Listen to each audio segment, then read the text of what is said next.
Hello, everyone, and welcome back to the Book of Hungry Names. We're still going with this. We're gonna finish it. It's been so many parts, but we're gonna do it. We were gonna do it. Hello. Hi, Vin. Hi, Jerry. Last time on Book of Hungry Names, Sierra successfully took out the Cult of Fenris. That's right, we did. Called dibs on the shiny new toy and had a perfectly normal conversation with a reporter. That is correct. We took out the Cult of Fenris. We had them take care of the man-eating Fomori pig things. We accidentally dropped a girder on our pack. They're fine. We took the wand, the Harry Potter wand thing. That was fun. And for some reason, Melody let us take it, even though she's a Silverfang. It totally should have fought us over it. And something is very, very wrong with Nomi, and I hope I never have to interact with them again. But right now, we're just doing sort of the things where we get ourselves looking all good, leveling up, so to speak. And I stopped here because there was a little scene here that I wanted to read, and I was losing my voice. But let's continue on, shall we? Oh, I almost forgot, Podge says late one afternoon in the overgrown garden you're trying to tend. You've spent the... Oh yeah, we also got a gift from Squirrel. So love it. You've spent the whole day helping Nin perform some kind of maintenance chiminage for Squirrel, and the Galliard has already taken off for a show. You asked me to look into those infection rumors.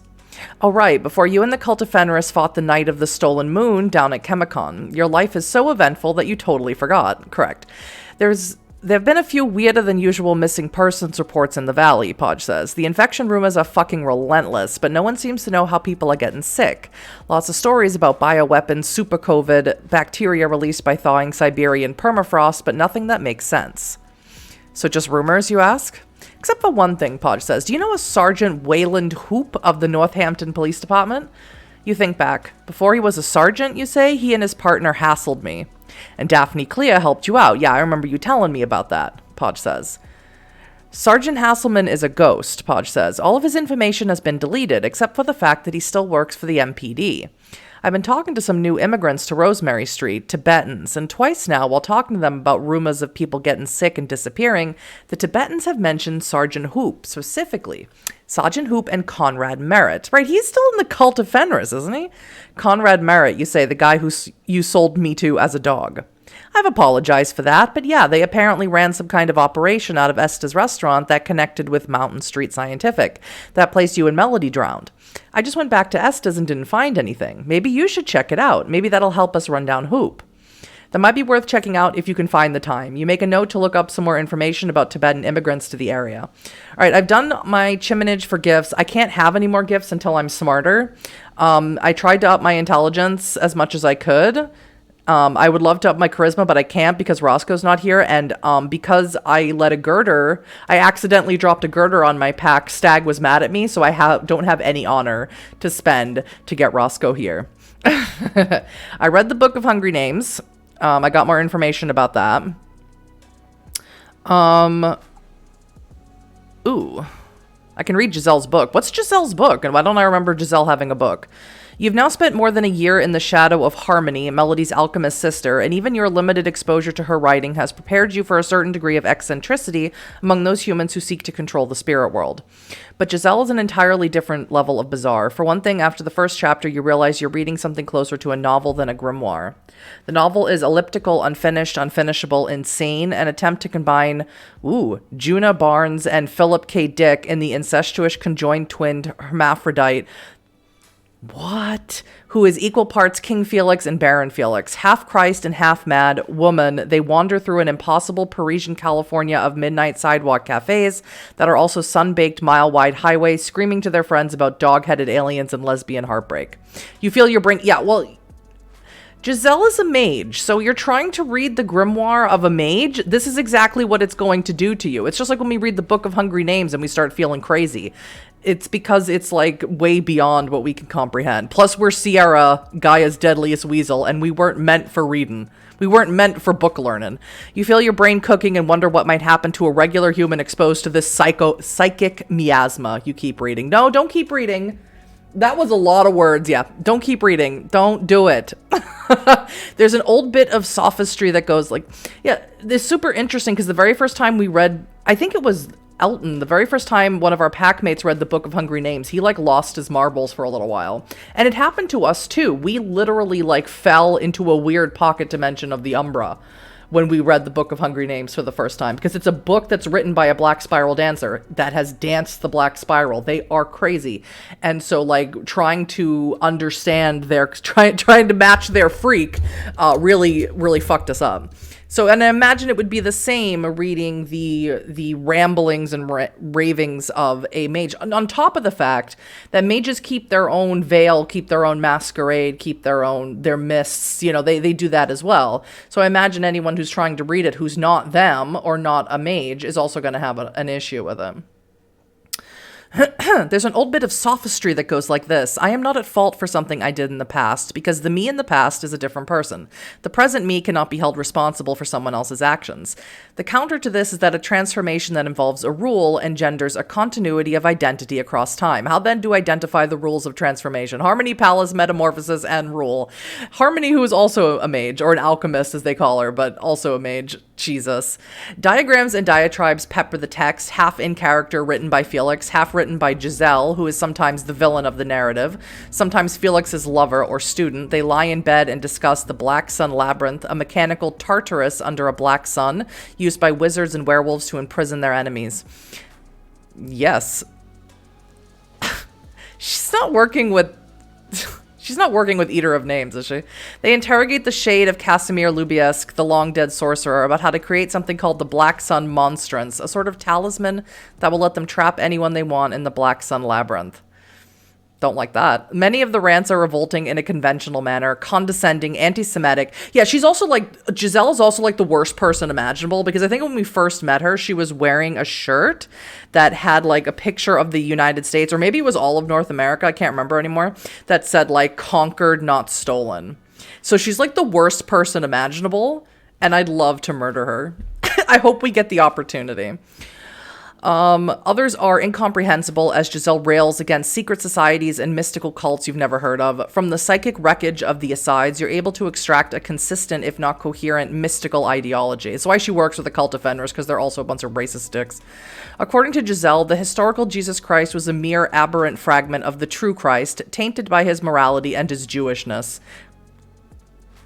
God. The true manifestation of Christ was the Holy Grail, which was, according to Giselle, carried to Germany and protected by a covenant of Christian knights, Teutonic knights, who used it to sustain themselves and to warp time and space.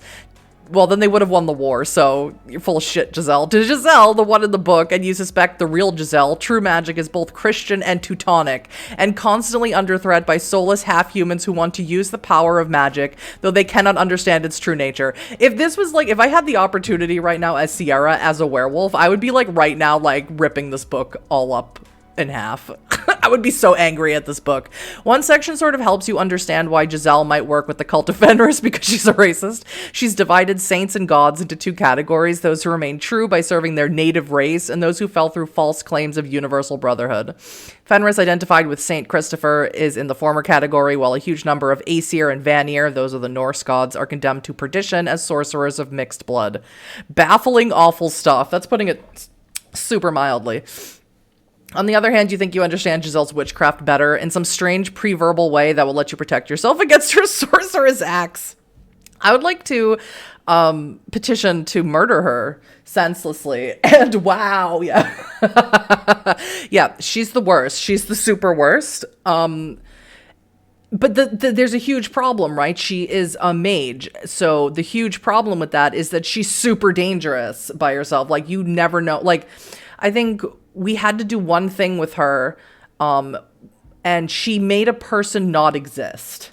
Like, what, I can't remember the exact circumstances of it, but when we found out the person that we were looking for and she found out about it, she's like, I'll take care of it. And then the next day, nobody knew this person existed. She like erased them from the timeline. She Thanos snapped them out of existence. And that made like all the pack go like, well, maybe if we're gonna kill her, we need a plan.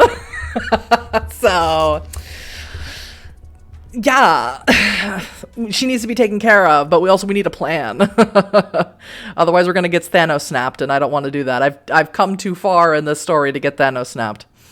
I don't care. Okay, they've asked me this question literally every single part when I have this. I've drawn police attention. They want me to like give money to the police and stuff. I've never picked this. I don't care. I don't care. I've killed some cops. I don't care. I'm not mitigating that at all. I refuse. Yes. Let's go to Elton and ask him about the moth fomori, because those things are disgusting. Elton is inventorying his books, looking for any valuable ones he can sell. This text, why so much German? He says, holding up the German text he grabbed from the shelf when you told him about the moths, was only the beginning. So what are we facing, you ask? Not an army of moth fomori, Elton says. According to what I have learned from this text and others, the Teufelshand, the devil's hand, is a single creature. Seen from our world, the Teufelshand appears as many multiple creatures, the asymmetrical moth things that fly strangely through the air. Seen from certain corners of the Umbra where there are more than 3 dimensions, it is a single, many-limbed creature. The moths aren't fomori, they're manipulator limbs reaching into our world. Awesome. So much better.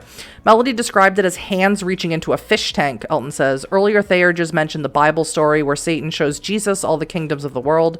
Obviously, there's no mountain high enough for that, but if you step outside the 3 spatial dimensions we know, you can look down on and through everything. So how do we kill it? Please, just tell me how to kill things. I'm a werewolf and I have 1 intelligence. From what I've read, the Teufelshand must always remain in contact with our world or it'll tumble away into the void, so bite all its legs off. That requires us to find it first. I confess that my research has hit a dead end. I've contacted some of my old German friends. I speak German, just give it to me. Sorry. But though they've linked the Teufelshand to missing persons, this was literally centuries ago. Its last appearance near Strausburg in what is now Germany. I live really close to there, like super close, like a walk there, was between a river and a tavern where it's like to feed. And that matches what Black Tarn has said about its lairing spot near Esther's Brook. We should check it out, you say. I already did, but these woods are endless, Elton says. We need some kind of direction, and we need it fast, because rumors of disappearances are spreading.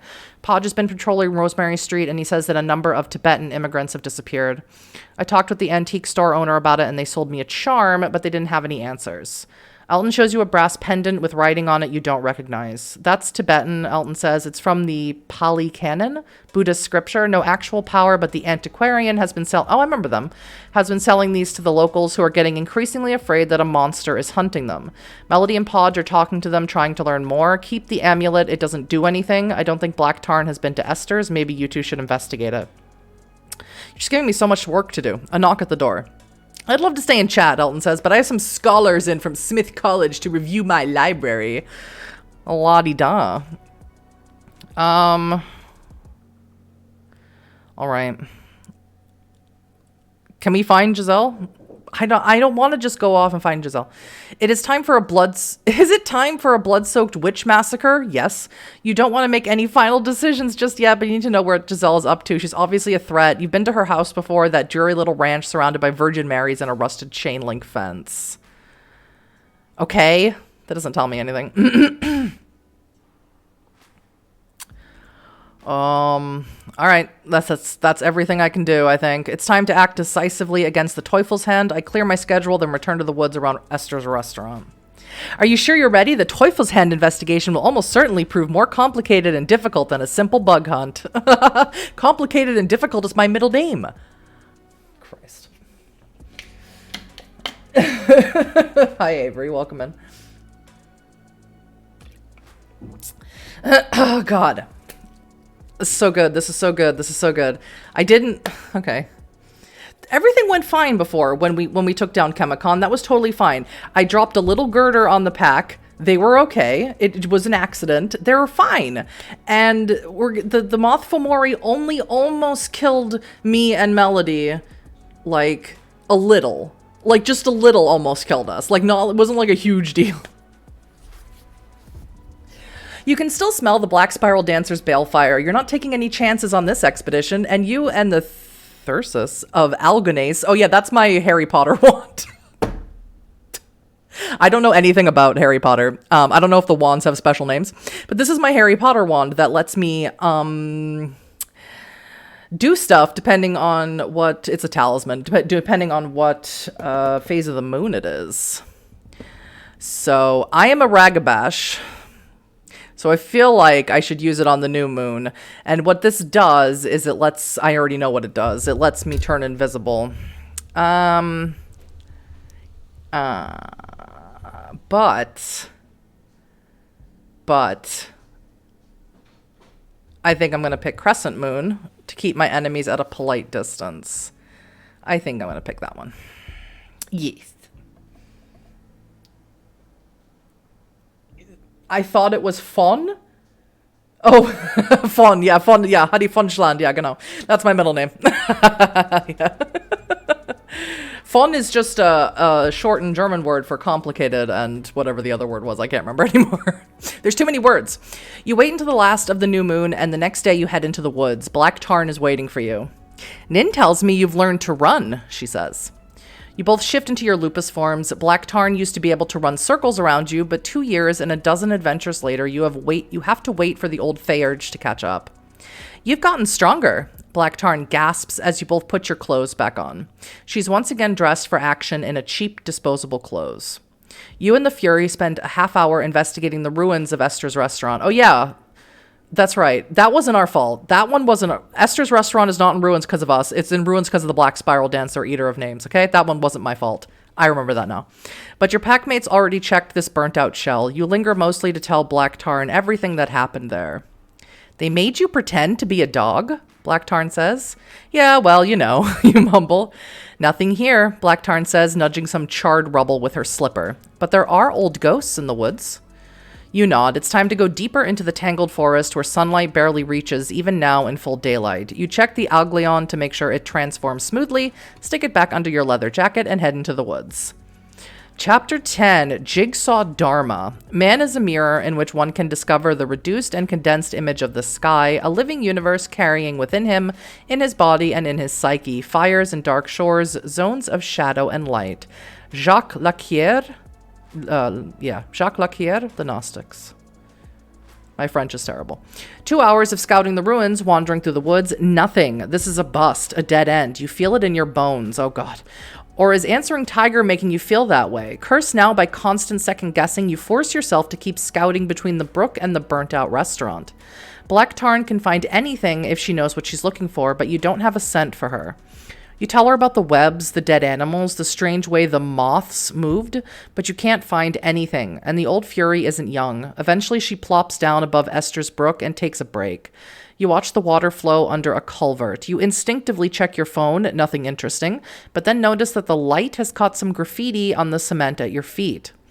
What is that? Black Tarn says, following your gaze. Not Garu glyphs. It's Tibetan, you say, setting out. But Black Tarn quickly outpaces you as she hurries into the woods. She's picked up a scent. You hurry to catch up, then nearly bump into her when she suddenly stops. Webs, heavy and slimy, sprawl across the forest floor and up into the trees. Animals hang in the webs, shriveled and decomposing. It looks like they've been hollowed out the way spiders hollow out flies. Of course, the Teufelshand exists in more dimensions than you do. Maybe it just went inside the animals and sucked them dry. No face, Black Tarn says, examining a fox. She moves her sensitive hands over the dirty fur. The front of its skull and mandible are missing. You explore the interior of the fox with a stick, but it's just a rotting bag of flesh. Ugh. A little farther down the slope, you find a skunk, similarly defaced, and then a bear cub. Jesus. The two of you are deep in the trackless woods, below trees that never saw an axe or a chainsaw when you find the first human corpse. I'm excited. Words are overrated. The body is female and probably close to your age, though it's hard to tell since she doesn't have a face. The corpse wear duck boots, a fleece, and riveted work pants. You don't know much about corpses, but you take a few pictures.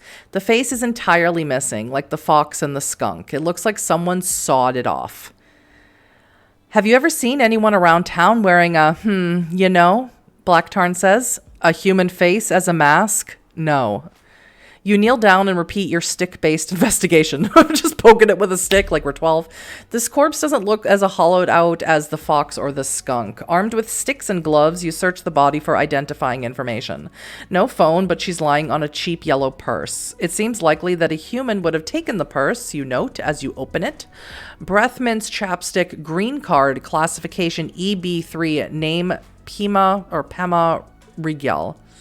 You remember the name Rigyel from when you and Melody investigated the Moth Fomori, which you now know to be the Teufelshand. Maybe Tsering Rigel's sister or wife, whoever this is, tried to find him. But there's no phone, but among other ephemera, the purse also contains a guitar pick, a set list of hard rock songs, and a flyer for Hogthrone, the show Heinrich tried to burn down. You bet Nin knew this woman. There's also what appears to be a trading card, like a baseball card, except it's for the Northampton Police Department. Sergeant Wayland Hoop, you know him. He and Hasselman, his real name, you looked it up, have been watching you for a long time. Right. Yes, they shot at us. I do remember that. And they messed up my bike, and I had to abandon my bike for some reason. I had to buy another bike, which was expensive. We're playing 4D chess with this monster, and I need Nin's unconventional perspective. Yes, please. I love Nin so much. She's literally the best person in the pack. Besides Podge, my boyfriend. I'm going to stay here, Black Tarn says, and see if I can get anything to attack me so I can hurt it and follow it back to its lair. You nod. That usually works. Leaving Black Tarn, you hitchhike to the Beninsky estate. It's horrible getting Nin away from her headphones. Elton's dad just told her about Cybertron, and she's been listening to Detroit techno on loop since midnight last night, but you finally get her out from the damn things and explain the situation. I knew Pema, Nin says. She played in the Magna Sludge band. She sucked. Did she have a lot of friends, you ask? I wouldn't say a dead person sucked if she was likable, even though her playing sucked, Nin says. I follow the dictates of etiquette. She dated Trevor for a while, but she said she never returned his texts. The charismatic Saint Homunculus frontman knows everyone in the scene. Maybe he knows more than Nin. What about, you check the weird baseball card again. Sergeant Wayland Hoop, you ask. He wanted to fuck me, and when he got rude, you're going to be very proud of me, Sierra. Elton was. I didn't change before I punched him in the face, Nin says. Why didn't you get arrested, you ask. I turned into a wolf, Nin says with a shrug. He just screamed and ran away. Don't worry, I went back for my clothes. The Galliard's tawny eyes narrow. People know about Sergeant Hoop. People disappear around him, or they get hurt. We have to warn new girls. I want to kill him. I want to murder him. Hi, Craig. This is fine. Get something. Yeah, I know. I'm sorry. Black Tarn is the best. Out of the 3 horrible people who raised us, Black Tarn was the least horrible. Love her. Nin is best girl, yes. She is our best lupus-born girl. Whoever this cop is, it sounds like we need to get rid of him. Yes, please. Yes, please. I would like to see him removed, Nin says. His urges are bad. Love is no law, no justification. He needs to be stopped, but I think he's just a normal man, not like Giselle. So you don't think he controls the Teufelshand, you ask. It would be convenient to learn that the monster has a handler, maybe even a summoner. I don't care. I want him dead, and I want everyone to know what he did. Cut him down in black and white so the police have to accept the blame for it.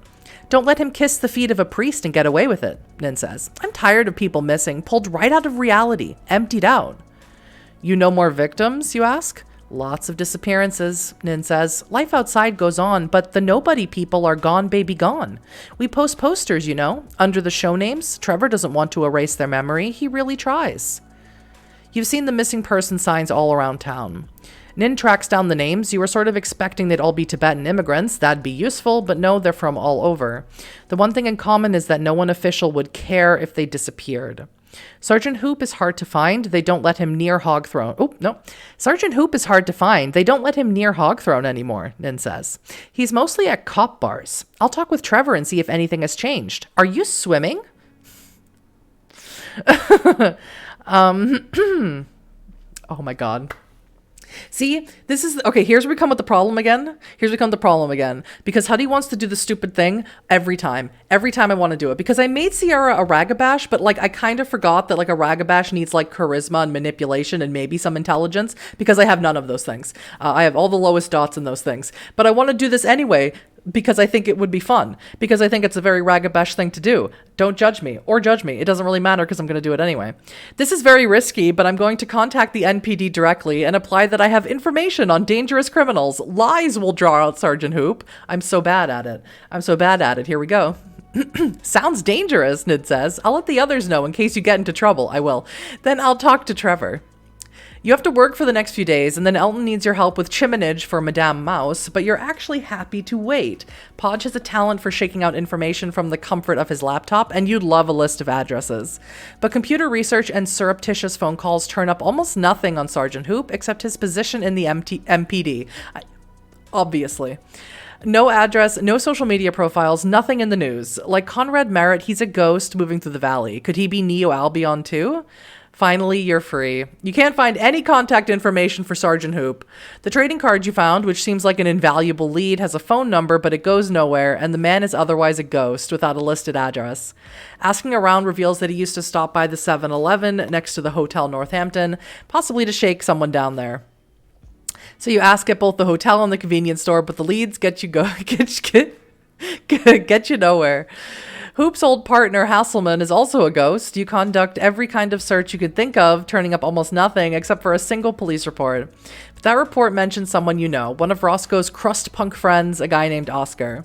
You've seen him at a few shows, but not for a while. You get his phone number from Nin, who has to get it from Trevor, and text him, casually inquiring about the police business in a way that makes you sound like you can help him out. He texts you back a few minutes later. He knows Sergeant Hoop. And from the tone of the text, Oscar fears him. You set up a meeting later that night at the KFC/Taco Bell. I remember KFC/Taco Bells. A few hours later, you exit the bike path and scan the KFC/Taco Bell's interior through the big windows. The big guy in the members only jacket might be Oscar. You cross the parking lot, and that's when the sirens blare. Freeze!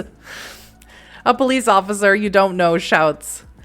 You stop. That's when Sergeant Hoop's pistol cracks. The round rips through your leather jacket and knocks you into the shrubbery. Under partial cover, you crawl along the KFC/Taco Bell's exterior wall as the cops, having heard a gunshot, now all open fire. The window above you shatters, showering you with glass as the patrons inside scream. The volley doesn't let up, but you reach the edge of the shrubbery and duck behind the sign. That's when one of the MPD police cars breaks in formation, bangs into the sign's stone pedestal, and stops.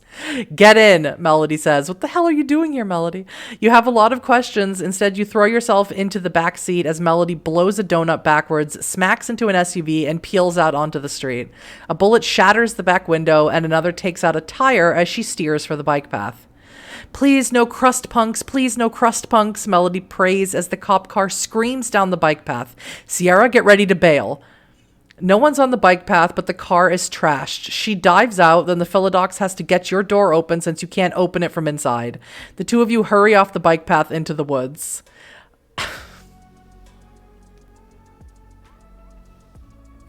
What is happening? My health isn't that great. All right, I shift and regenerate. Where's my rage? 3? All right. I shift and regenerate fully.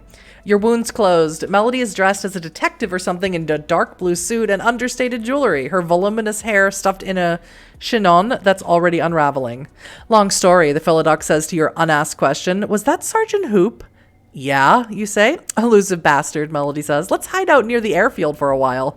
Okay, why are you here? You lay low for a few hours, checking the news and watching the horror story. Is she here? Did she come here to rescue me just because I massively messed up attempting to lie to entrap Sergeant Hoop? You lay low for a few hours, checking the news and watching the horror stories unfold on various local chats and news sources. No mentions of you or your companions. A short patrol in Lupus form takes you around the airfield along I-91. The highway is backed up for miles, but it doesn't look like anyone is looking for you in particular, and you can't hang out here forever. You trot back to your hiding spot and return to your Homid form. Melody is gone. What the hell? You check your phone, nothing from Melody, but Nin has sent you an address in Leeds. Haslaslaman's house. Hurry. Just hot girl shit. Yeah, that's Sierra. Sierra is one hot girl who can't do anything. Look at my stats. Oh, that's right. I did spend like all of my time reading to get up to 2 intelligence. This does not a Ragabash make. It's so bad. So bad. Climb, leap, and balance. Yeah, good. All right. Officer Hasselman's house is across the road from formerly flooded land. With the dam removed a few years ago, the landscape has become a sort of damp, rugged meadowland, surrounded by trees on one side and the road on the other. A few saplings herald its eventual return to the forest. Fog hangs heavily over the strange landscape as if the land can't quite believe it's not water anymore. The house itself is kit-built log cabin surrounded by old ATVs and snowmobiles. Trees crowd the house and darken the lawn, which hasn't been cut all year. It's waist high. All the shades are drawn and you don't see any lights inside even as the sun sets, but you don't think this place is abandoned. The front and kitchen doors are locked, but as you circle around to the garage, you find that a yard-wide fissure nearly bisects the house there, like the House of Usher's cracked foundation. I love the House of Usher, letting in scraps of smoky red sunlight. The crack is rimmed with moss, and a slice of wooden flooring has turned to grass, flowers, and roots, a blade of green and growing life in an artificial grotto, sustained by a few hours each day of sun as it filters through the broken walls. The pit and the pendulum is my favorite, though. Which is neither here nor there. So getting in is easy, but still no sign of Nin. You check your phone, nothing. Not a lot of bars out here either. The crescent moon set a few hours ago. You practiced with Algion's silver bow, and you're ready. That's right, yeah. All right. What if people are trapped inside? I move as quickly as I dare, right? That's my thing, right? My convictions. The litany has failed. This is new. This one's new. Oh, I lost. I used to have 3 dots in Humus Must Understand. Now I only have 2. I don't remember what I did for that. I just want to survive. We can still win. I used to be closer to the we can still win, and now I'm in the middle. I care about people. My boyfriend's a bone gnawer. What if people are trapped inside? I move as quickly as I dare. You don't see any obvious traps, and if Hoop and Hasselman really are kidnapping people, every second counts. You hop through the crack and scan the dark garage, but find nothing interesting, just lawn equipment and a big Ford truck. The interior door is unlocked, so you push it open, staying low in case someone is waiting on the other side with a shotgun. No one. Nothing except the smell. It's hot in here, old trapped heat, the smell of wet rot, body odor, rancid food. You can see cans all over this kitchen, fuzzed with mold, covered in flies and crawling with maggots. The appliances are dark and the refrigerator smells like rotting meat. You have to step carefully around an overturned trash can and heaps of stew cans scattered over the filthy linoleum floor. The smell grows worse as you approach the stairs leading down into the basement. You hurry down the steps, then freeze when you reach the basement. No reason to rush, it looks like. Red sunlight from a high, small basement window on the west wall illuminates Officer Hasselman, who lies on the floor beside a wooden pillar, naked and wasted, opening and closing a mouth full of rotten teeth. He was a big guy when you last saw him, but he can't weigh more than 120 pounds now. He looks like he has, which is like 55 kilograms. He looks like he hasn't eaten in weeks. A wavy line of red, irritated flesh runs around his face, across his forehead, cheeks, and chins. What is this infection? Not my fault, he whispers. Not my fault. What happened to you? I know a little about medicine. I kneel down and examine the man. You're not a doctor, but your life requires a certain familiarity with first aid. This man is dying. Maybe immediate medical intervention followed by months of recovery could save him, but you think he's beyond even modern medicine, and that's not even taking into account the angry red infection around his face. You can smell the necrotic flesh, and when he gets close, you can hear something in there, like maggots chewing frantically. He vomits, spilling worms onto the filthy carpet. The vomit darkens an already wet and filthy carpet. The pool wraps around a warped wooden pillar and glides across the uneven ground. Hasselman's voice becomes a strangled whine as the red line around his face darkens and the flesh peels apart. His wet eyes bulge and his tongue protrudes as his face twists back and forth. Then his body spasms and rises up off the ground, twitching as it levitates. Hasselman's eyes show a moment of wild, insane horror. Then something pushes into them and the eyes fill with gray sludge. More gray filth boils out of his mouth, displacing the last of the maggots, and then his body flies backwards hard enough to crack the cement wall, leaving his face where it was, floating in midair. The corpse drops to the ground, and in the last light of the setting sun, you watch something push its way into your reality. We saw this before. Okay, all right. We didn't see this, but we saw this before when we were in the place. It's like it was a power plant type place, hydroelectric plant. where we saw this person and we almost became the person who was going to birth the Teufelshand. Remember that? Remember how awful that was? This is worse. Bigger and wetter than one of the Teufelhand's claws, it has the same nightmarish asymmetry, the same constantly shifting size as it wiggles in and out of the thin membrane that constitutes your reality. Right. That's the thing. They're from the Umbra, and they're trying to be birthed into this world. That's what we saw, and then we blew that place up so it wasn't happening anymore. Great. It's like a huge maggot or lamprey, and when it flings itself at you, it glides through the air in an impossible arc, its mouth parts aimed at your throat. I hate this. I put a silver arrow down its throat. I have 3 dots and aim. Don't fuck me over. You pull back on the Aglion bow, conjuring an arrow and shoot, but the monster suddenly shrinks as it moves partially out of your dimension. The arrow flies into the wall, then the floating maggot partially rematerializes, appearing to expand, and picks you up. I had 3 dots and aim. That is bull. The monster smashes you into the ceiling hard enough to bruise your ribs. You beat on its face with the near indestructible bow, and it flickers away again. You drop, land on hands and knees, and scan the darkening room for the monster. With help from Owl, you might be able to shoot this thing, but you'll have to be smart. Whoops. You'll need to calculate how the maggot moves so that it's big enough to hit when it pushes back into your reality. If you calculate wrong, you're just going to hit empty air. Whoops. Jeepers. Jeepers. Let's go Glabro, just in case. Your muscles burn and your bones shudder as you expand into your heavy Glabro form. The horror slithers around you, trying to find an angle to attack from that you can't see. I am bad at being smart, but I have 2 intelligence. I have 3 aim. That's 5 dice. I know I'm not playing with the storyteller mode on purpose. Yep, here we go. These extra-dimensional monsters don't seem to move through your reality entirely without effort. Like polar bears picking off seals, they need gaps in the ice, as it were, that they can reach or dive into. It's using the rough surfaces, you realize, as it tests your reflexes, forcing you to move around the basement so you're always away from the 90-degree angles. The thick carpet, the mossy walls, the heaps of filthy bedding where Officer Hasselman died. It moves with greater difficulty through flat walls and around hard angles. Maybe that's why moss fuzzes on one wall, why a crooked cleft mars part of the garage upstairs, but you don't have time to follow all the repercussions of your reasoning. Instead, you conjure an arrow and deliberately turn your back on a heap of discarded clothing. Seeing its chance, the maggot skims along your reality, no bigger than a weasel, reaches the heap, then suddenly bursts out of it, mouth parts gleaming, just as you spin and shoot.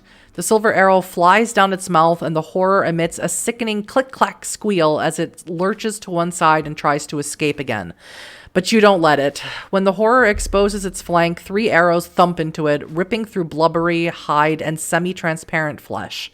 The monster shudders, squirms, and stops, floating in midair. You shoot it one final time. Magic arrows are free after all, but there's no reaction. It's dead. Thank God. Christ. Man, Owl comes in handy. Owl does come in handy, Matt. It's super true. That's the best gift I've gotten. Yeah, 180 no scope. And no one here to see it. I was alone in this basement. No one here to see it. Terrible. Ugh. The dead thing floats before you. I love that she always refers to stuff as things, and I like to believe Sierra refers to, like, moth things and pig things instead of calling them Fomori because she's not smart. The dead thing floats before you, then starts to shrink. Not a Fomor, it doesn't return to ordinary matter. Instead, it glides slowly out of your reality. Its death seems to leave a tear in the dimensions, and for a moment, you see its true 4-dimensional form, and experience a moment of delirium-like terror. Then it falls up and out, and it's gone. Its passing leaves one wall twisted and melted like wax. See ya. What a mess. Nin pads down the steps in her... You didn't see my 180 no-scope! Nin pads down the steps in her Hamid form, armed with a fly swatter that she's holding with both hands. She's ready for action despite being in her Hamid form, wearing her hoodie with Sophie Scholl's face that reads, "They who desire but act not breed pestilence." Black Tarn remains on guard at the top of the steps.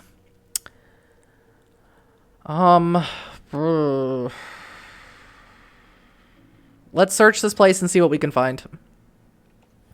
Nid nods. The 3 of you spread out and begin a cursory examination to be followed by a room-by-room teardown. You head up the steps. The upper levels are neglected. Photos and correspondence tell you that Officer Hasselman was a recently divorced man without children. Ansel Adams posters showing Yosemite Valley and the Grand Confrontations, books about Teddy Roosevelt and the Civil War, lots of fishing gear. The plastic bags, hydrogen peroxide, and duct tape would set off immediate alarms in any detective tasked with investigating a missing person. You take pictures of everything. You're exploring the filthy, disused bedroom upstairs when you hear Blacktarn shout, "Sierra!" You run back downstairs. That's where you find the other victims. Dear God, there's a hidden door behind the... Well, I don't feel bad that he died then.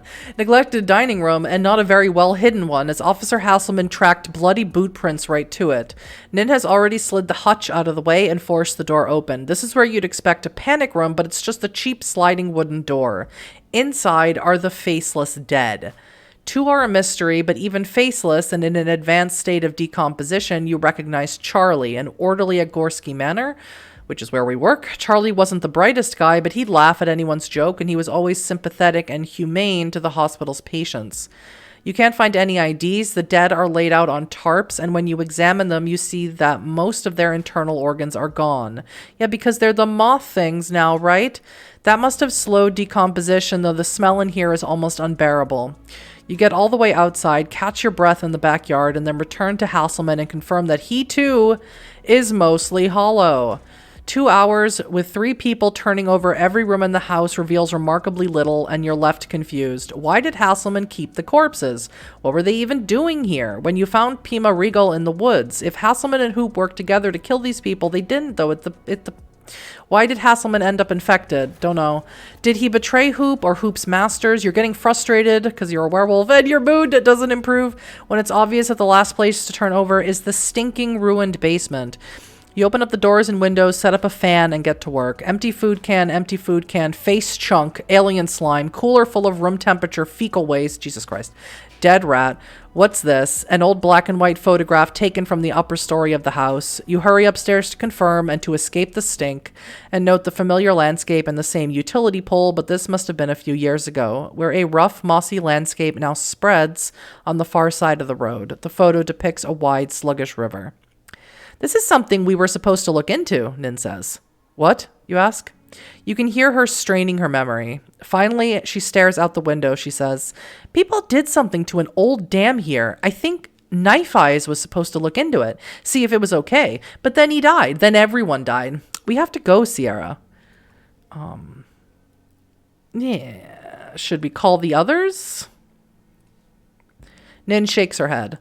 While the trail is fresh, she says. She tries to text the others, then scowls. You unlock your phone. No bars. So the next problem, how are you going to explore this large expanse of soggy new-growth forest? Blacktarn hangs back. She can scout the Umbra from where she is right now, and even in lupus form, an all-night hike will tire her out. Nin shifts into her lupus form and starts snuffling through the grass. God. Yeah, sometimes I can concentrate on subtle currents in the Umbra to find my way to something strange. Can I feel anything numinous in the air? We have done that a few times. Let's do that. The boyfriend thing cooked breakfast. Yeah. This is Pod. She's my boyfriend thing. You sniff the air, so does Nin. It's the recent removal of the dam, Blacktarn says. It's thrown everything into chaos. Not necessarily bad chaos, not necessarily of the worm, but it's like trying to follow a scent trail in the middle of a downpour. She's right. If you could feel your way towards something interesting, Blacktarn would already be on her way. That's true. That's fair. Okay. Flashlights on. Nothing fancy here except owl. We're just looking for old cans, machinery, and anything that might form a trail back to a central location. It's time to get organized. You check Nin's backpack full of gear, then set out, moving systematically and looking for anything out of the ordinary. Despite the difficult terrain and the growing darkness, it takes you and Nin less than an hour to find an old brick structure. Not much remains of the building, as it must have been underwater for over 100 years. But you think the satellite photos picked up some regular structures, and while you can't zoom in much, you can set a course directly towards them. The terrain here doesn't make anything easy, so you and Nin wander until past midnight, you shining your flashlight everywhere while Nin snuffles over soggy marshland until you suddenly stop. A brick ruin the size of your old cabin, already entirely covered in vines. This has to be something. Almost nothing remains intact after a century underwater, but the rusted gurneys and old wicker bath chairs tell you this is a medical facility.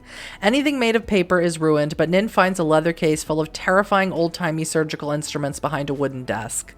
After some shoving and kicking, the once beautiful mahogany desk breaks, yielding up more papers, ruined, a pair of antique spectacle frames, and a leather box full of what appears to be glass plates. You hold up to the light of your iPhone's flashlight, a Victorian medical diagram of a head without a face. This is it, you told in. We did it. Emergency vehicles are all over the road. It's past midnight by the time you get close enough to civilization for a cell signal. A text from work pops up. Good. Vice. Good morning, Miss September. I have work for you at the manor. Please respond. There is something of a situation here. You checked the timestamp 10 minutes ago. Go ahead, Nin tells you. Sorry, I was out of cell range. What? We require your cleaning services right away. Double pay for the time required. Minimum time 4 hours. You must come right away as I cannot reach Ernesto. Double pay is a nice carrot for whatever shit and blood hell is waiting for you. The stick is probably you're fired.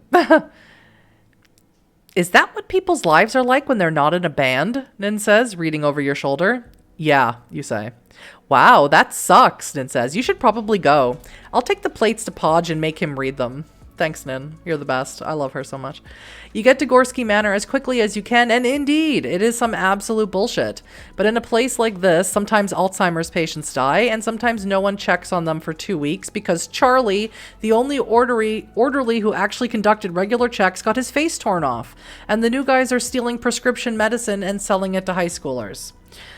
Great. Glad that you're immune to disease, you scrub the room down, douse it in bleach, then spend a few minutes catching your breath. There are a lot of emergency vehicles moving around outside. Normally it's just a quick in and out since no one wants to linger at Gorski Manor, but one is just hanging around. Weird. But anyway, you shower off and eat a late lunch, and you head to Mr. Vice's office. Your cash payment is waiting for you. Mr. Vice is a creep, but he pays what he promises. He's ignoring you, but you can't ignore him or the thin red line that runs vertically across one cheek. You cross the room and see that the line runs all the way around his face. He's a ghoul, though. He's a ghoul. This shouldn't be happening. He's a ghoul. What, is Mr. Gorski not giving him blood anymore? Is that what happens to people's lives who aren't in a band? And I love it. Oh, God.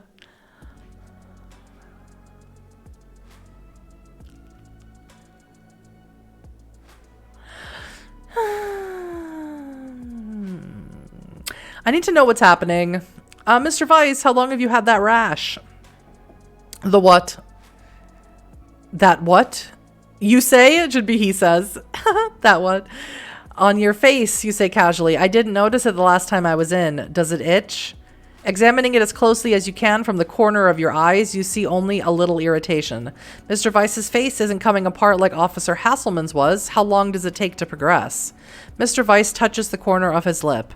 No, you say, look in a mirror. Your boss checks himself in the mirror inside an old-fashioned cigarette case he keeps in his desk, then says, I need to speak with Mr. Gorski. He checks his watch, frowns. Go back to your work, Miss September. Are you? Go back to your work. You get out of there and close out your day, then text the others. But it looks like the conversation is already popping off. You scroll back up to the top. We have a problem. It's spread to Rosemary Street. The antique store owner is infected. There's a red line around their face. Nomi's neighbor half it too, and they're telling everyone on all the forums. Oh, great, not bloody Nomi. Nomi is my friend, Elton. What if they get sick? They're going to be everyone's friend if they keep talking, or worse, write an article. We need to get this contained now. How? We only have the medical plates Sierra and Nin found. Jumping in late, sorry. My boss is infected, red line all the way around his face. I asked Gaia for more information, and she provides. Great, thank you. Now we have 3 people who are sick and no cure. Let's get together at Elton's and figure out a plan of action. As the streetlights come on outside, you're back at the Beninsky estate with everyone gathered around the magic lantern, Podge jury-rigged out of old lights and lenses. Only 7 glass plates remain mostly legible, but there's enough information here to assemble a likely story as Podge goes through the slideshow. In the late 1870s, a former Union Army doctor named Stuart Vandegrift discovered an infection that he had previously identified as systemic lupus, that's a word, erythematosus, and that he subsequently identified as an unknown parasitic infection. Yeah, they're turning them all into the moth things. Distinct reddening of the flesh along the forehead past the parietal suture to mandible, that the patient shows a distinct lack of distress concerning the evident rash or even aware. The attached photograph shows an adolescent male patient with an aggravated red rash closer to Mr. Weiss's than to Officer Hasselman's.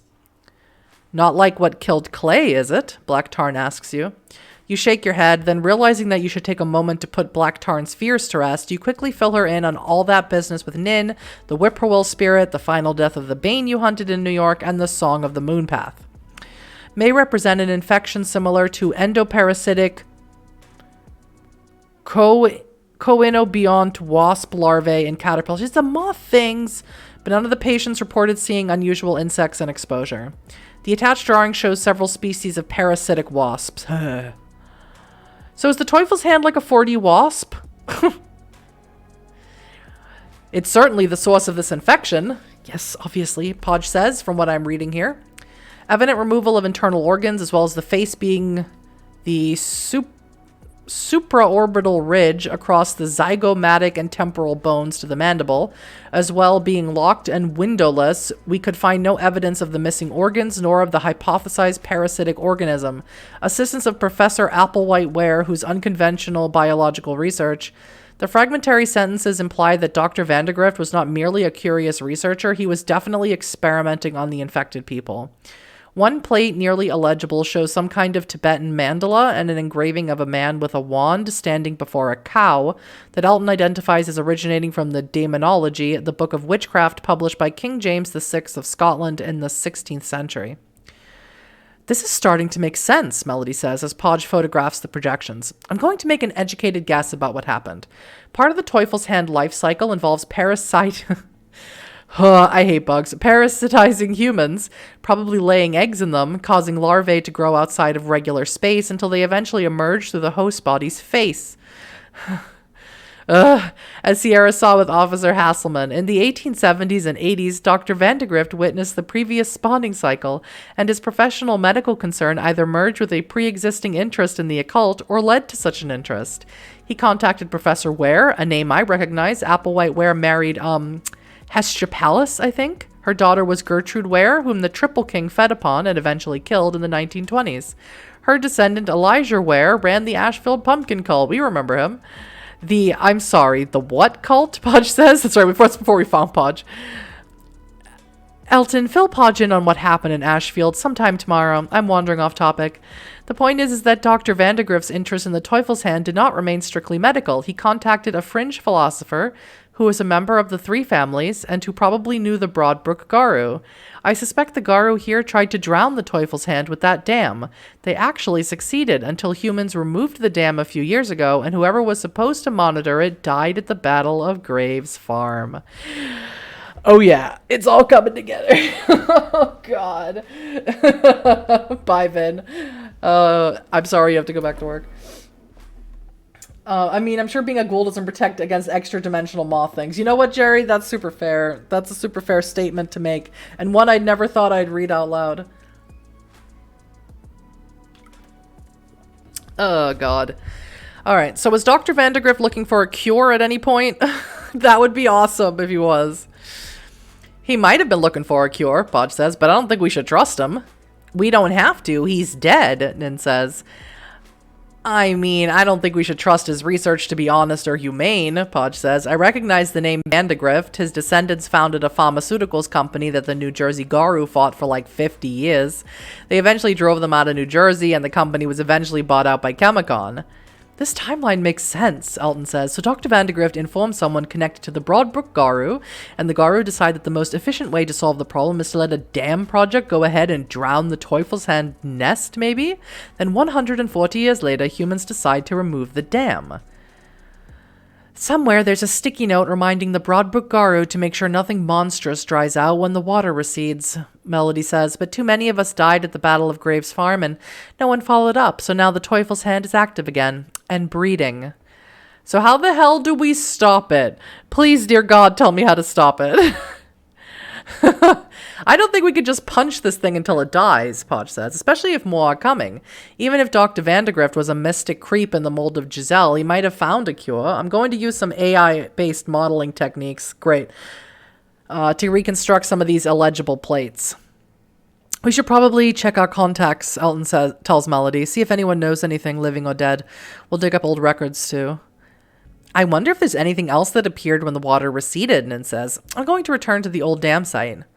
I know this creature isn't a bane, Melody says, turning to Black Tarn, but do you think your umbral allies might know anything? I'll be at the temple, the Thayard says, speaking to the gods there. Melody watches the old fury walk away, her expression worried. Black Tarn is pushing herself hard, and she never healed right from her long wanderings in the Umbra. But what else can a Garu do except push hard? The conversation ranges back and forth, slowly losing focus on werewolf business as 5 young people realize they haven't relaxed in their own company for how long have you been operating at a dead sprint?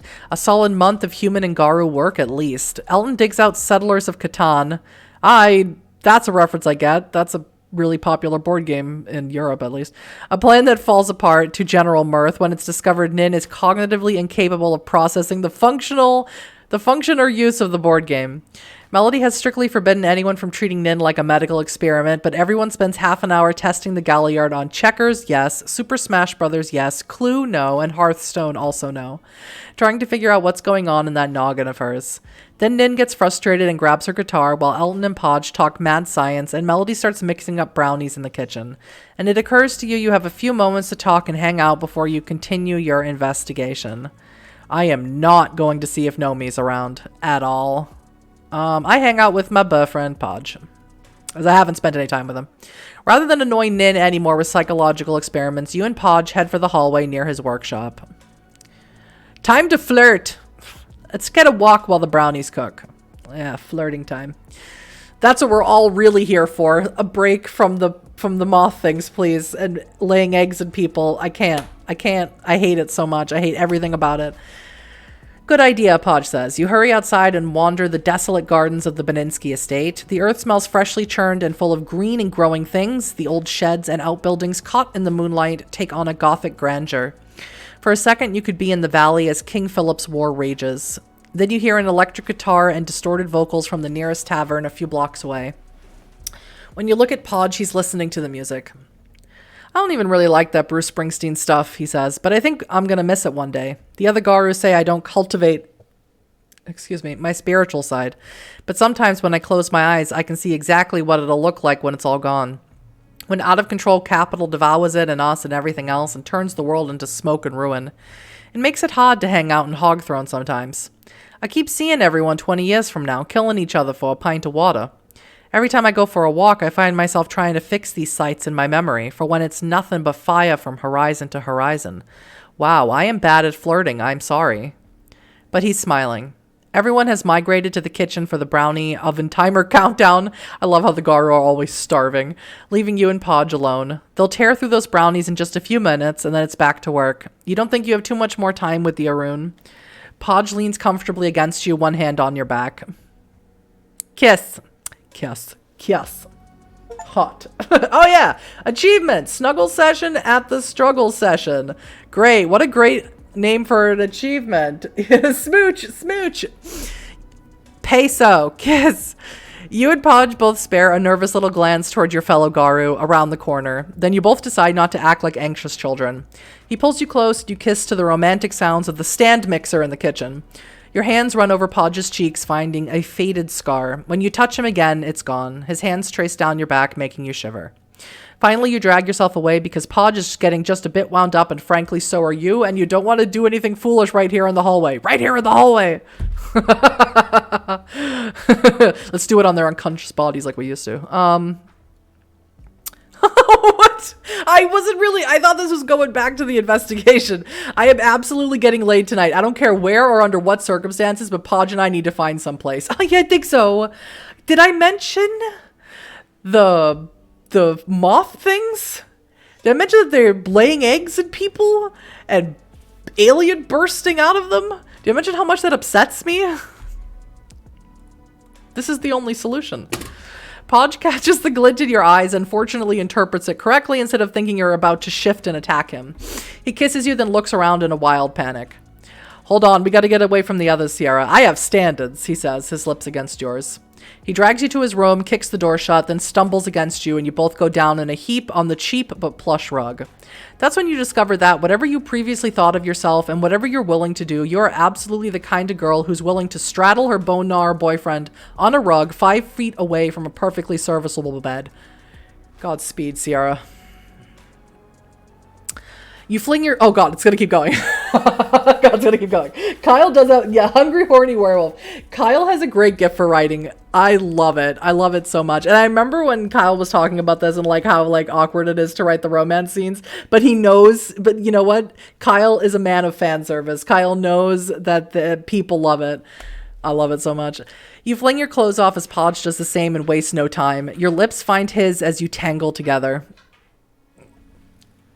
Sorry, my dog is not approving of the romance scene. Oh, fuck, Podge groans as you both start to move. This is not going to be a night of gentle, patient lovemaking. Burning with need, you kiss Podge as you pull him close. Soon you're breathing so hard you can't even kiss him. Just hold on and move until you both cry out. You collapse against him, gasping. Perfect. For a while, you just lie on top of the Arun as he gasps into your ear. His breathing slows down, so does yours. Your heart stops hammering, and you can finally coordinate yourself well enough to find his lips against, again, and kiss him. So, he says, I think I can go again. You? You try to organize an entire thought. Aren't we supposed to do something, you say? No, Podge says. Wait, no, damn. Aren't we supposed to look at more slides or something? You're pretty sure he's right. You reluctantly get up, then stumble, and Podge has to catch you. He pushes you against the wall, then seems to remember the reason you're both here. Something about gross medical experiments. Right, he says. Sorry about the mess. Oh man, you are all messed up. Fortunately, Podge is a werewolf, which means he has plenty of t-shirts and wet naps. You're less sticky after a few minutes. Okay, that was... God bless Kyle. Just bless him. So the plan is you go back first, Podge says, frantically trying to comb his hair with his hands. And then I'll join you a few minutes later, so we're not really obvious about it. Do you not think that everybody heard us? We're all werewolves. You sniff the air. The brownies! Podge instantly changes plans. You both run for the brownies before the others eat them all. I love him so much. No spoilers, of course, but the equivalent scene with Nin was also comparatively cute. Love it. Love it, love it, love it. I mean, originally we were going for Melody because I like how mean she is to us. Because I'm a deeply disturbed individual. But Podge is also really fun. There's a lot to discuss about the Doctor, the Plague, and the Monster. The pack spends the rest of the night reviewing everything everyone knows. You dream... Oh, God. I can't anymore with Answering Tiger. I can't anymore with him.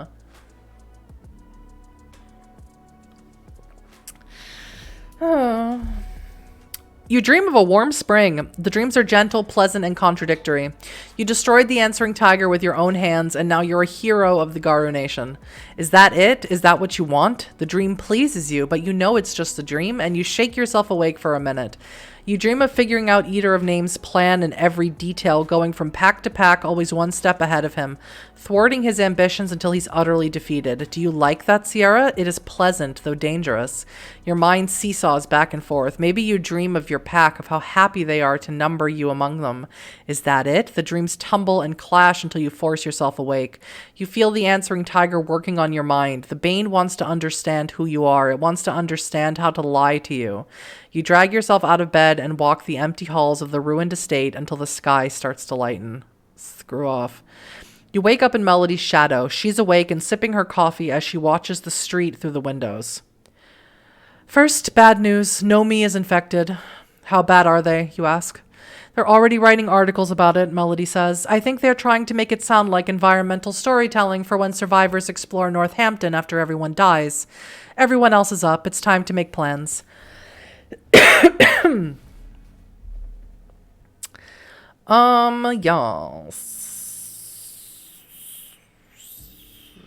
I'm not trying this again. I already tried a risky move and it backfired tremendously. All right, doctors keep records. Melody and I hit the library and systematically record everything we can about Dr. Vandegrift and his work. You return to Forbes' library, which contains documents dating back to the 18th century. Melody pulls in some favors to clear the Hampshire room for a 24-hour research sprint, then carries her own documentation into the room and locks the door behind you.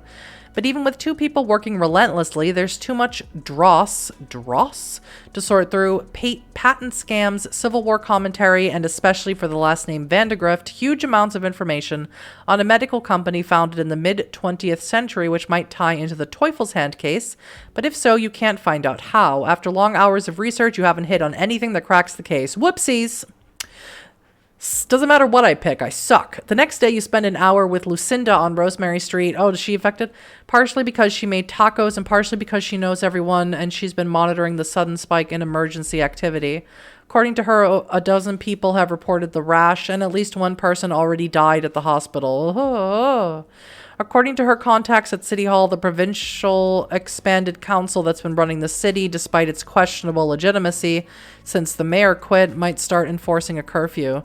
But despite everything, people seem oddly subdued. Television news have been quiet, except for a few reports of mysterious rashes attributed to high pollen counts. Only Cahoots is sounding the alarm, and they're blaming a CDC train derailment that spilled an experimental military pathogen. Of the people you know, only Nomi, Mr. Weiss at Gorski Manor, and the antique store owner on Rosemary Street have shown signs of infection, and your packmates have been so busy with their own research that they haven't visited any of them. Right now, everyone is trying to find out where Melody is. Apparently, she stole one of those emergency CDC vans last night, and no one can find her. Okay, that antiquarian on... If, you know what, if I don't have a job anymore at Gorski Manor, I'm fine with it. The antiquarian on Rosemary Street is always importing oddities. I wonder if anything moved through their shop that might shed light on what's happening. To your surprise, the antique store is open and the old antiquarian is busy dusting old wooden crates like the crates you hit in video games to get ammo. A familiar face, they say. Forgive my little joke. Oh, God. There's always a thing. There's always a thing with the antiquarian from the first time is they know more than they say. And they give me like I can't remember what his name, but one of the characters when you're in Chinatown in Bloodlines 1 that you talk to. And he's like very knowledgeable about things he shouldn't know. They're wearing sunglasses today, perhaps to hide signs of fatigue. They move as if they've been awake for days. You can see the faintest line around their face. They've used cosmetics to conceal the signs of infection. When they realize you can see it, their expression sours, though only the eyes behind the T-shades change, narrowing slightly. I suppose you're here for answers, the antiquarian says. It was nothing I sold that caused this. I deal in reputable merchandise only. Yeah. This crazy old sorcerer has to know something. Come on. He's fine. He's great. I would never impugn your merchandise. No reason to insult him. Exactly. No, of course not. You are only here to shake me down for information, the antiquarian says. I know how this works. I know how it spreads. People like you always come back once they decide people like me are at fault. I really don't think it has to do with your merchandise, you say. No, it has to do with me, does it? The antiquarian snaps. You feel your rage rising. The antiquarian operates in the same esoteric demimonde as Dr. Vandegrift did and Giselle does, and they seem like the sort of person who knows things, but they're also so irritable that you fear a confrontation.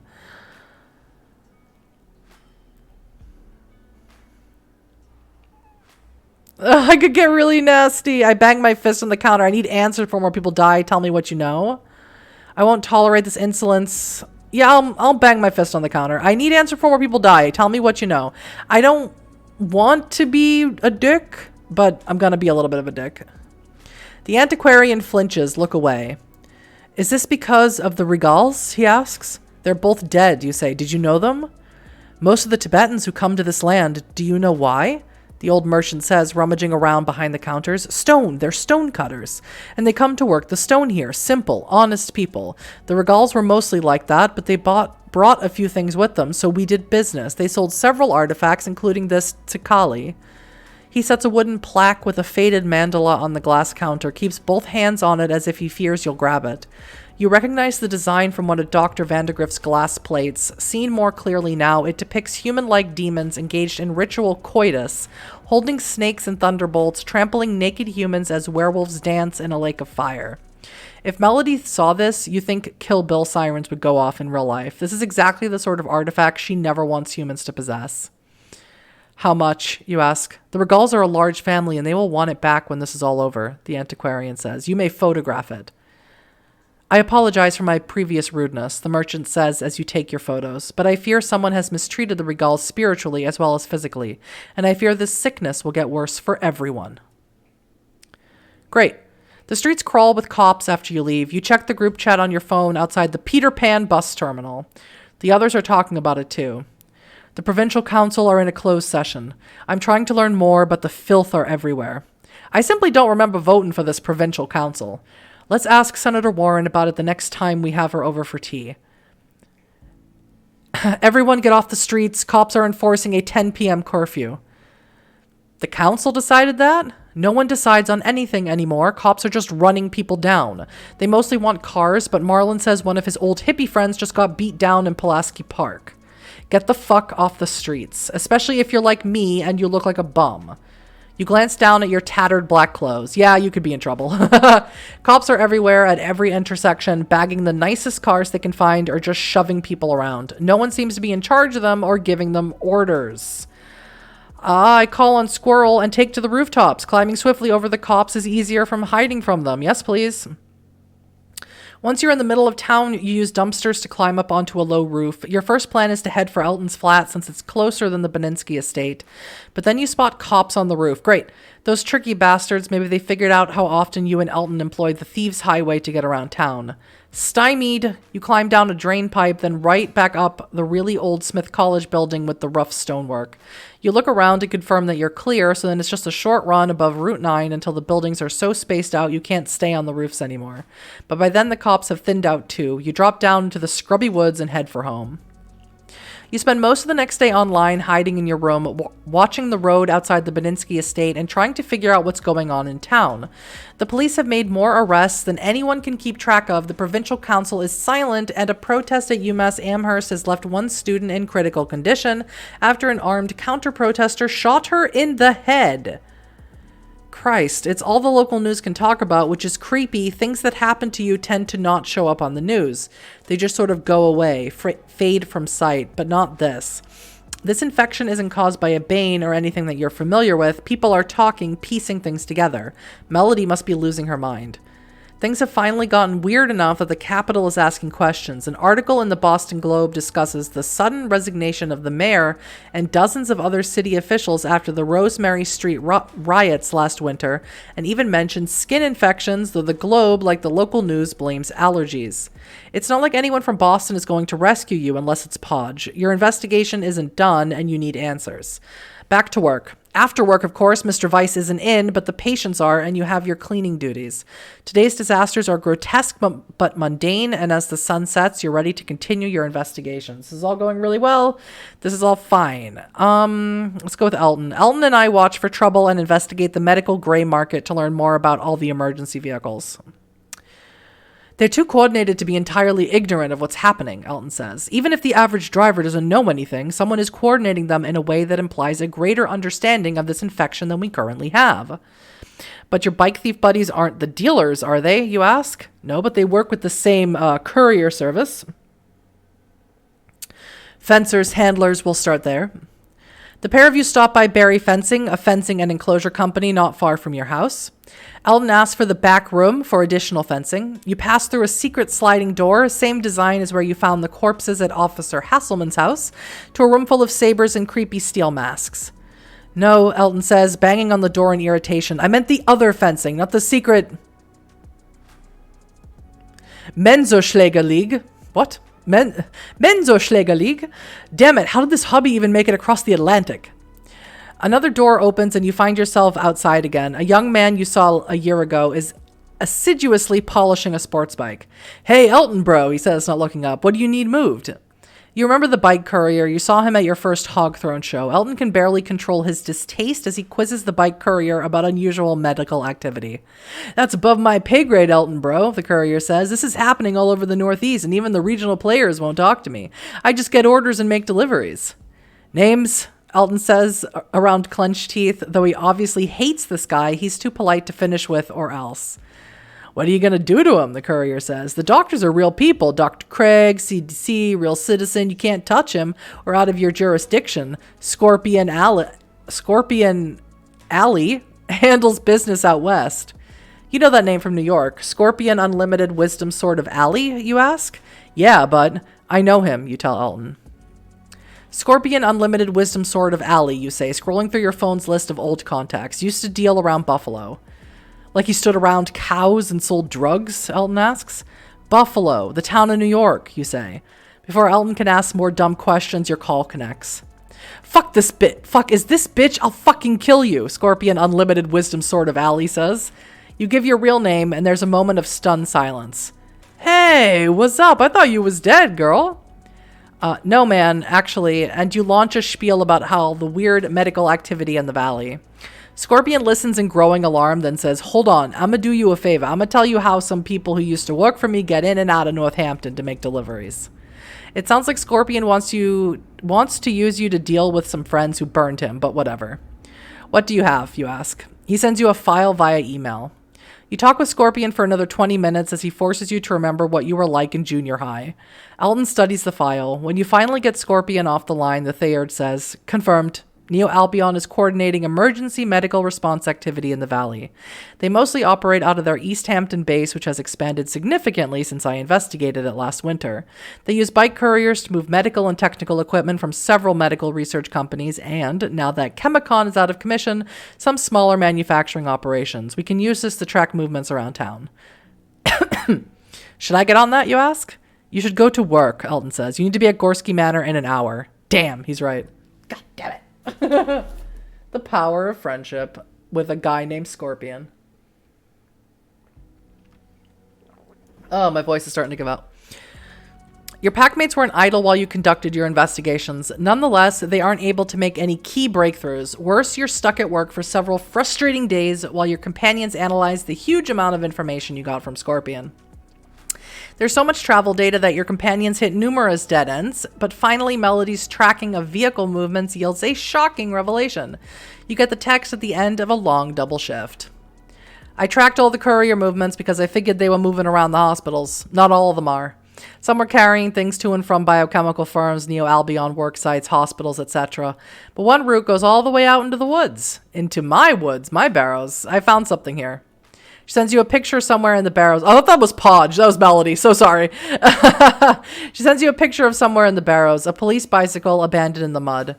There is some kind of facility here in my barrows. It's active. Everyone get here as soon as possible. What do you know about this barrow? Elton asks Melody. The structure is rectangular and oblong, covered in tall grass, falling leaves, and even a few stunted trees. A CDC van is parked outside. Melody, did you steal a van? Elton asks, inspecting the broken driver's side window. This is one of the oldest barrows, the Philodox says, ignoring him. Predates white settlement of this land, maybe by a millennia. The Garu buried here were extensively tattooed, and according to research done over a century ago, they were probably what we'd call ghost council and heart wardens. There's also interesting material evidence of the human culture they emerged from. But it's hard to do actual research because we'd need human experts, and the material culture of Garu is so distinct that some of them might start figuring things out. Actually, maybe Dr. Vandergrift is one of the humans who figured it out, and that's why he's left such a mess. Get ready for trouble. I get my magic wand out of my backpack. Okay, I think I'm going to stop here because my voice is absolutely killing me. It's failing me entirely. So we'll pick up back here on Thursday where we'll investigate this place in the barrows, this facility in the barrows that has popped up that Melody's very, very upset about. And yeah, we'll hopefully find out how to get rid of the moth things. That would make me extremely happy. But I hope everyone has an amazing weekend. Thank you so much for joining me. Hope you had a good time. And we'll be back with more Book of Hungry Names next week. Thank you so much.